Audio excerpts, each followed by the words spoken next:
Remakes కు కాలం చెల్లింది అనేది ట్రేడ్ వర్గాలు చెప్పుకొచ్చే మాట. కానీ ఇప్పటికీ రీమేక్స్ కు మార్కెట్ ఉంది అనేది హరీష్ శంకర్ చెప్పుకొచ్చే మాట.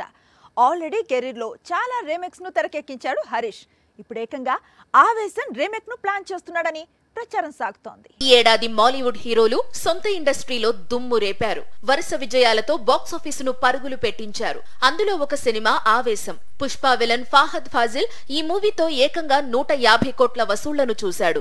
అతని కెరీర్ లోనే బిగ్గెస్ట్ బ్లాక్ బస్టర్ గా నిలిచింది ఆవేశం. ఇప్పుడు ఇదే చిత్రాన్ని తెలుగులో బాలయ్యతో రీమేక్ చేసేందుకు హరీష్ శంకర్ ట్రై చేస్తున్నాడట. నిజానికి బాలకృష్ణ రీమేక్స్ కు దూరంగా ఉంటాడు. గతంలో ఒకసారి లక్ష్మీ నరసింహ కోసం రీమేక్ మూవీ చేశాడు. ఆ తరువాత చాలా రీమేక్స్ కోసం బాలయ్య పేరు వినిపించింది, కానీ ఏ రీమేక్ కూడా పట్టాలేకలేదు. ఇప్పుడు నటసింహంలోని ఆవేశాన్ని చూపిస్తాను అంటున్నాడు హరీష్. ఓటీటీ కాలంలో రీమేక్స్ కు కాలం చెల్లిందనే చెప్పాలి. అయినా సరే హరీష్ శంకర్ మాత్రం రీమేక్స్ కు మార్కెట్ ఉంది అంటున్నాడు. ప్రస్తుతం హరీష్ తెరకెక్కించిన మిస్టర్ బచ్చన్ కూడా గతంలో బాలీవుడ్ లో వచ్చిన రెయిడ్ మూవీకి రీమేక్. అలాగే పవర్ స్టార్ తో ప్లాన్ చేసిన ఉస్తాద్ భగత్ సింగ్ కోలీవుడ్ లో వచ్చిన తేరీకి రీమేక్.